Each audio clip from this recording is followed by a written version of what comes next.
Mapagpalang araw po mga ka-TH, ngayon po sa video na ito ay pag-uusapan natin ang markang letter X na kadalasang nakikita natin sa ating mga treasure site na ginagamit ng mga Imperial Japanese Army o mga sundalong Hapon bilang marka sa kanilang mga nakatagong kayamanan sa isang lugar.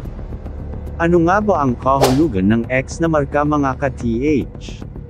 Base sa aking sariling karanasan, ng kahulugan ng markang X ay nagpapahiwatig ito ng isang landmark sa isang treasure site, kaya kalimitan natin itong nakikita dahil nagpapahiwatig na positive ang iyong area.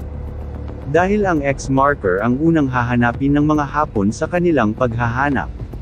At ito mga ka-TH ang ibang kahulugan ng X marker. Pag ito'y nakita mo sa iyong lugar, tingnan mo lang mga ka-TH kung may anong hugis ng bato na pinaglalagyan nito, dahil minsan ito ay nagsasaad ng distansya na kalimitan ay pumapaloob ito sa 10 feet or 10 meters, nakadepende sa kasunod nitong marka.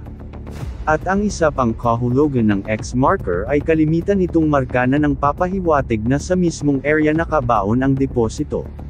Kagaya ng isa nating ka-TH sa lugar ng Mindanao na nakakuha ng deposito malapit sa mismong X marker.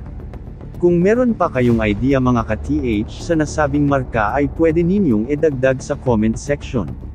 Salamat po.